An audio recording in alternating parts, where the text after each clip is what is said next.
Everybody, welcome back. This is the FixedOps Roundtable Revolution Parts panel. I would like to introduce everyone to some industry-leading voices.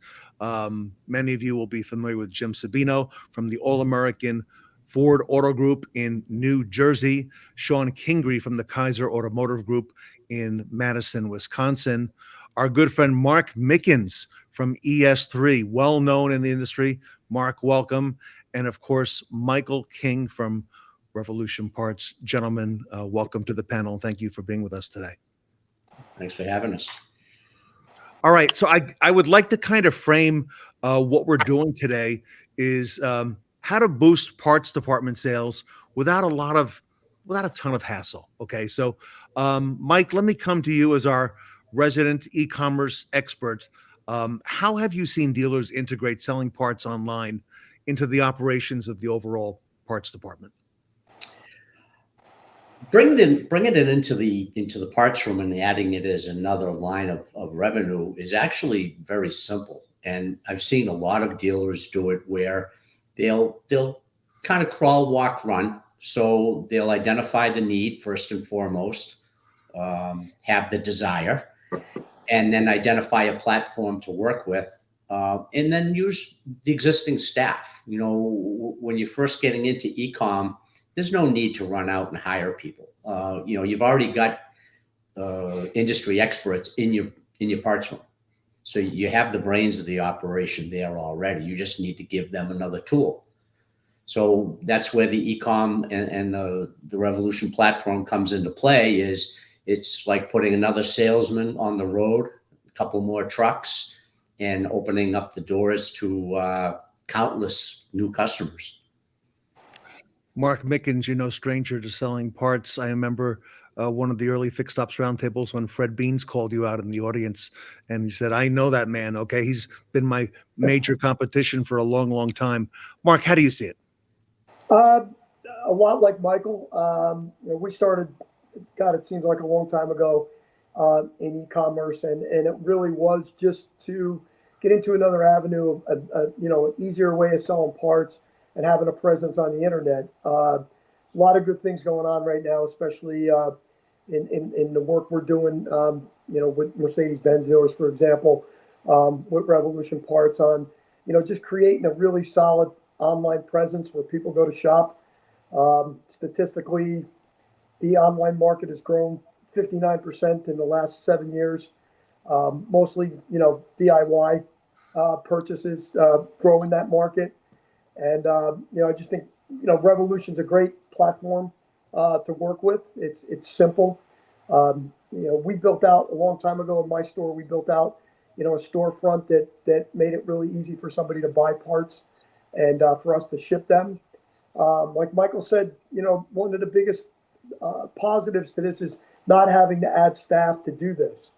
You know, once you build your storefront, it's just a matter of, you know, just another function inside your parts department every day where somebody has eyes on those orders and fulfills them.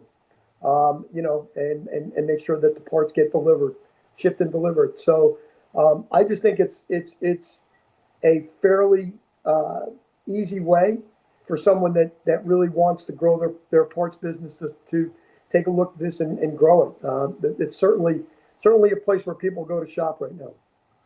Mark, I want to come back to you on that do-it-yourself in just a moment. Before I do, when deciding to sell parts online, how did you end up with Revolution Parts? How'd that come about? We researched a lot of different ways of doing it, but at the time when I got into e-commerce, Revolution, I think they still do, you know, leader in the industry. It was pretty easy after I had demonstrations from a couple different companies that once we got together with Revolution, it still is the best platform out there in my opinion. You know, and I recommend it to the dealers that I work with now that are looking to expand wholesale and online sales now. It's just it's the most efficient, very friendly, best looking. I think the easiest to work with, you know, to get established. So Mark and Mike, on behalf of the dealers and dealer body watching today, I'm going to ask Jim and then Sean if they may have a few questions for you. For specifically first, Jim Sabino.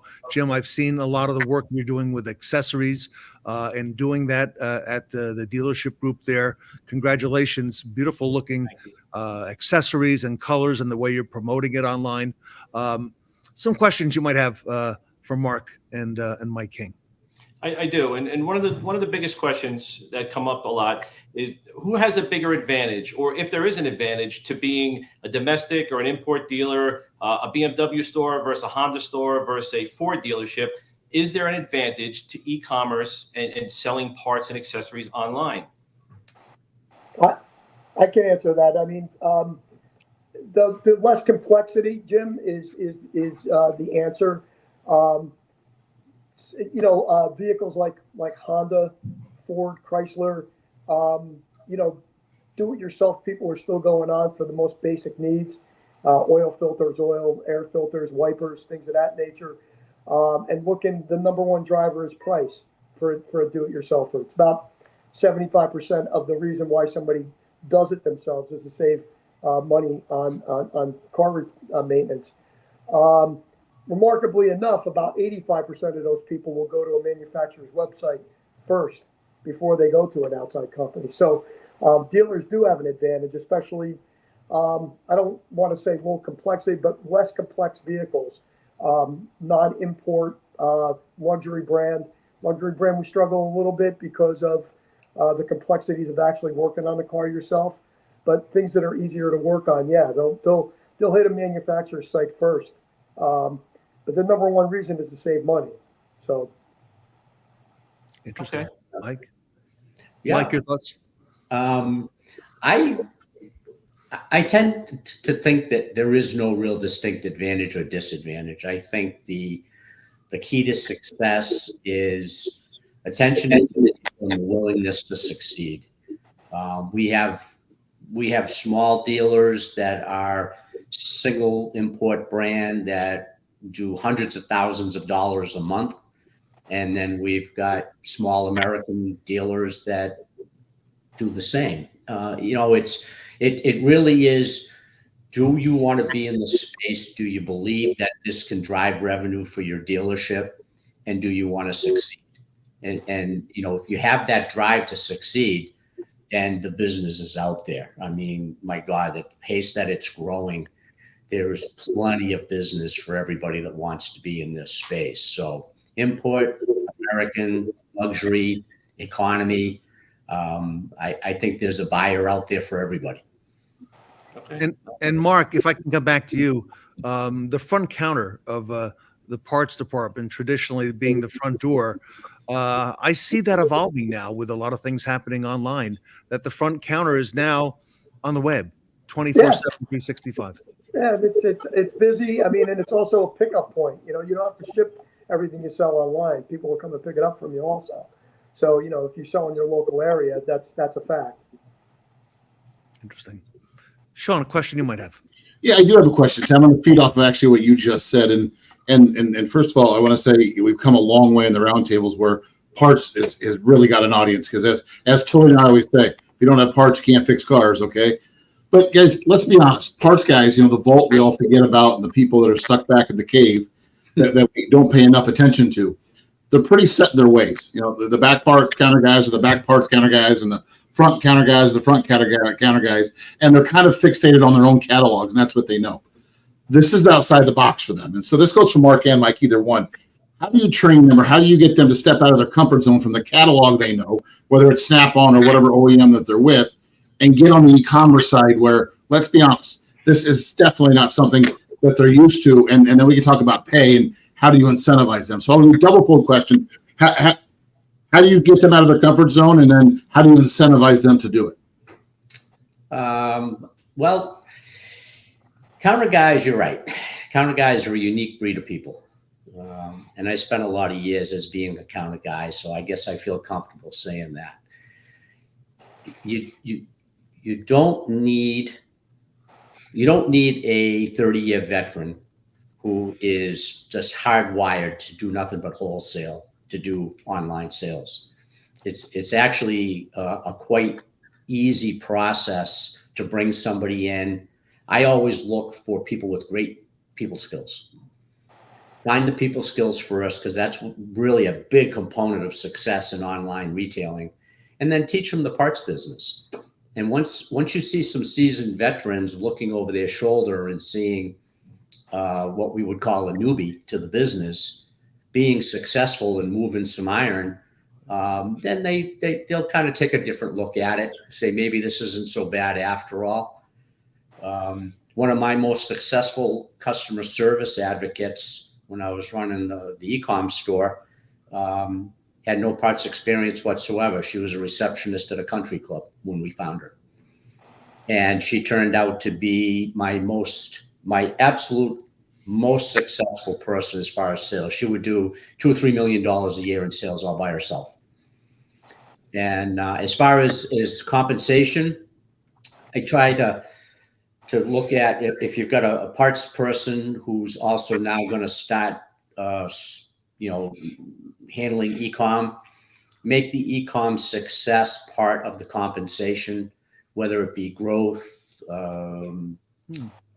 keeping your metrics down as far as days to fulfill or cancellation rates, error rates, and then incentivize them on that outside of what you do for them, on a regular basis. And I had one little Mazda store who we started them off. We paid them 1% of sales on the online store. And it was a tiny little store. There was only 2 people in the whole parts room. And they went from $15,000 a month to $150,000 a month in a year, just by giving them the tools that they need, the right mindset, and then giving them a little piece of success. Here it is. So, he was pretty happy. He went from $150 a month bonus check to a $1,500 a month bonus check. So, Mark, your thoughts on the people part of the equation? Yeah, I'm with Michael. I mean, I always had somebody that was really interested in do it. That was the first thing. I was never an individual commission guy in the parts department anyway. We always had a team commission, so it was a lot easier to get people interested in something that was going to add to their paycheck. To Michael's point. So we did it as a team, and I would suggest as many people as that you can, however big your department is. The more people you can get eyes on those orders, so they get processed and picked and sent. That's really the end goal, is to make it as much of a team effort as you can. As far as the cataloging goes, Revolution is really good. It's your catalog. They're your part numbers. I mean, people are, pretty much pointing and clicking. It's a VIN-driven system. So, once you get the right VIN in and you pick your component group, it's pretty easy to point and click to see what you're going to add to the basket. I think the sales part comes in a lot of ways where it's just like every other e-commerce company now. It's really good in Revolution if you can build companion parts. People who bought this also buy this. So, if you're selling a water pump, what else are you selling with it, right? So that's where the sales part comes in, and how you build out your storefront and really add those companion parts to every sale is really where you're going to grow your business. Sometimes when people come into your site to buy a particular part, they don't know what else they should be buying with that part, right? Mm-hmm. So that's where the good sales component comes into. To Michael's point, if you can teach someone how to do that in the e-commerce world, that's where it starts to grow for you. Sean, you had a follow-up. Yeah, I guess let's talk about the RevolutionParts. What's in it for me side of it. What's the ROI? Where do you guys see growth as far as parts? Where do you see it going, evolving, and what's the future? I mean, what financially, quite frankly, what's in it for me? What's in it for the store? What's in it for the net? What's the growth look like? Wow. Honestly, I see e-commerce taking over the traditional wholesale business. As automobiles become more sophisticated, crash avoidance, autonomous driving, I personally think that collision business is going to continue to shrink, and e-commerce is going to continue to grow, and you're going to see the balances change. If you can build out, a successful store, and success doesn't mean it has to do $100 million a year in business.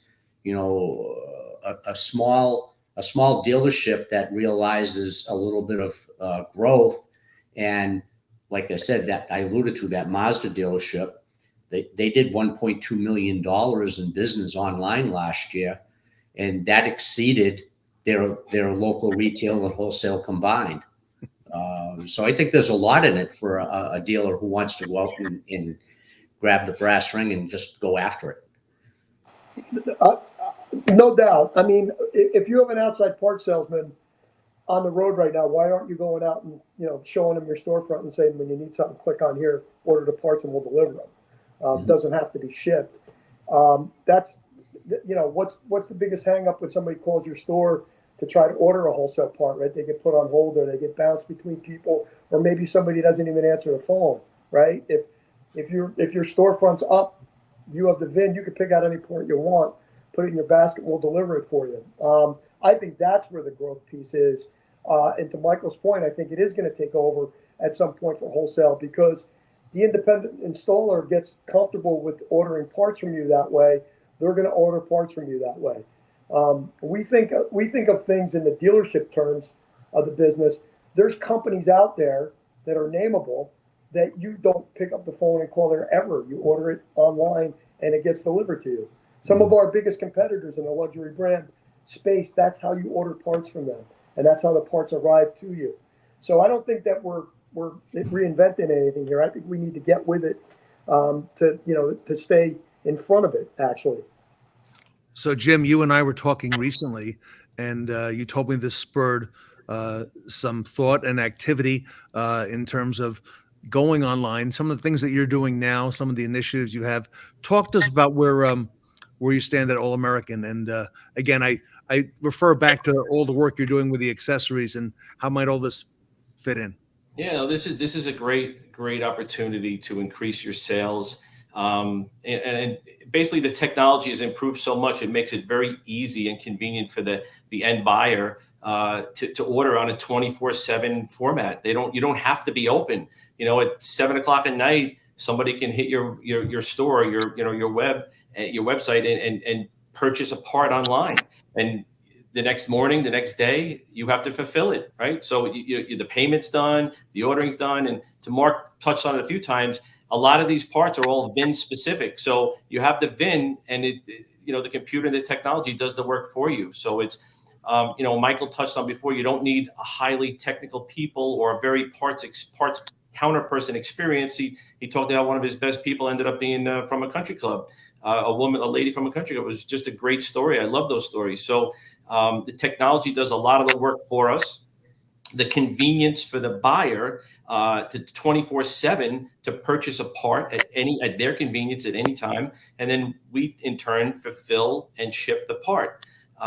So we here, we do something with the manufacturer where they came up with a tire program, and if people search out tires on Ford, and they go on there and direct it to our website, they purchase the tires, they come in and we install the tires, and then the Revolution Parts is something that is very, very interesting and an amazing platform. And like Michael and Mark, how would you say if a general manager or a dealer had a little bit of a resistance to getting into, opting into an online addition to their parts department to enhance sales, and how do you I guess overcome pushback on my team isn't ready for it, I don't know if I can do this, I don't want to add staff.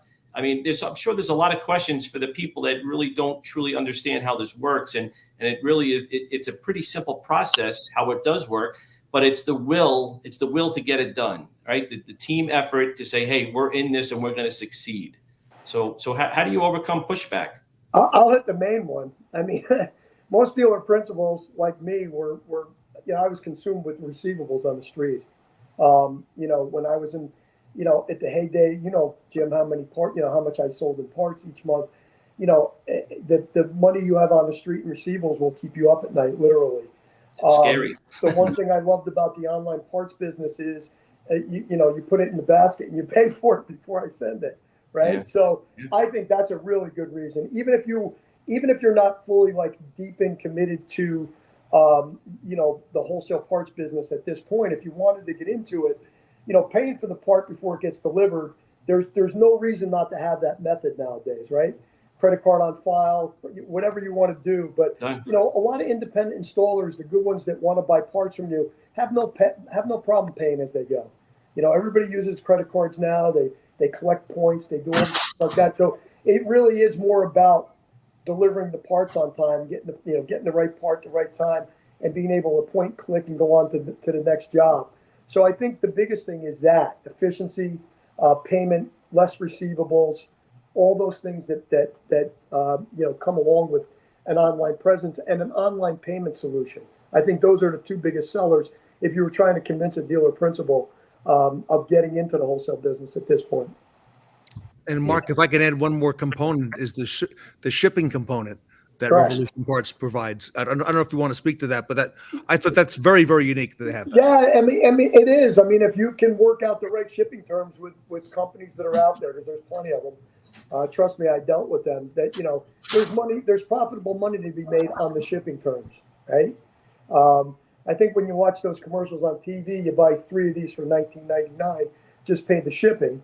It's because all the profits in the shipping, right? So it's no different if you have a Revolution Parts site if you do it the right way.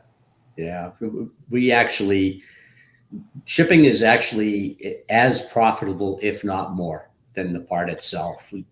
Wow. When we review online stores for clients, we look at them as 2 separate businesses, selling parts and selling shipping, and they should stand on their own in both cases.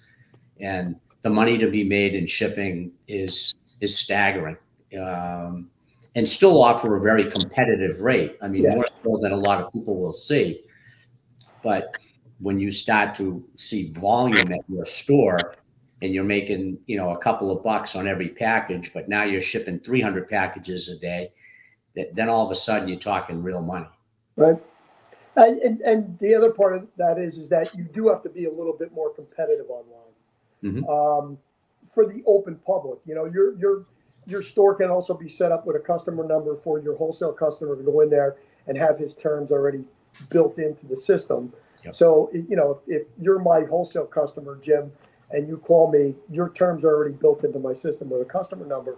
So whatever percentage off we're giving you is going to be reflective in the sale. That's right. Not the case on an open forum where, Ted's going to click on and want to buy something for his own car. That's going to be a whole different competitive set of circumstances where you're going to sell a mirror against, 5 other dealers that have the same mirror, right? So that's where the shipping component comes in. Yep, absolutely. Sean, do you have one more? I was thinking of you when Jim asked the question about the general managers and pushback. I know you've never seen any of that. Yeah, never seen that. So guys, let's take that a step further to where Ted's going with that one. Let's say I'm a parts manager and Michael already talked about the taboo word of wholesale, okay, that we all want to scare away because there's not a lot of margin. There's very little return on that. If I'm a parts manager, I'm going to go to my general manager and say, okay, I want to get started in this. What's the startup? What's the first step? What's my cost? Again, load the parts manager's gun to tell them where do I go to my GM, who's probably holding the checkbook, who again, probably from the variable side, it doesn't want to get involved in fixed, and all he knows is that wholesale is probably an area he wants to stay away from. What's the upfront, and what's the cost, and what's the first step? Oh, the costs are negligible, quite honestly. The first step, obviously, is getting a demo, understanding the product, which is easy. And then I look at an online presence as just another tool in the toolbox.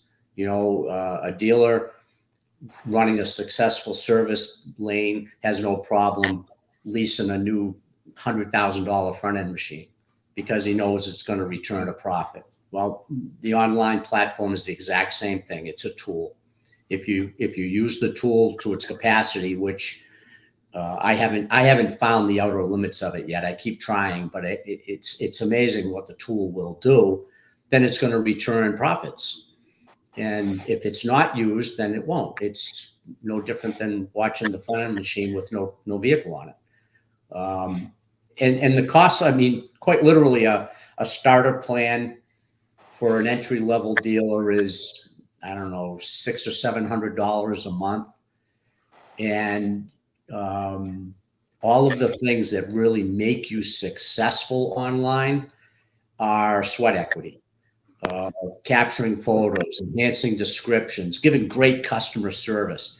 The secret is, I like to think of it as like playing baseball. You get that first at bat, what you do with that customer is on you. The customer comes in, you give them that great experience, you sell them a quality part at a fair price with superior service. You never have to buy another customer from that. They just bookmark you when they come back. No different than great wholesale service. So going in, it's way cheaper than saying, all right, I want to get in the wholesale business. And Mark, just to close out, you mentioned earlier about the do-it-yourself customer.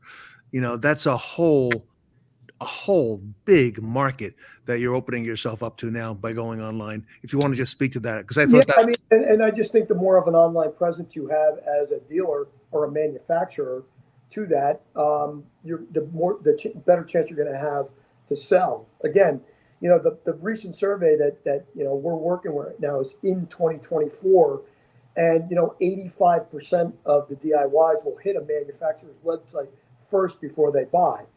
Sometimes what they find is a not real friendly environment to buy something, so they move on. But if you know that market is exploding, it's up 60% in the last 7 years, and you have an online presence, you're going to sell parts.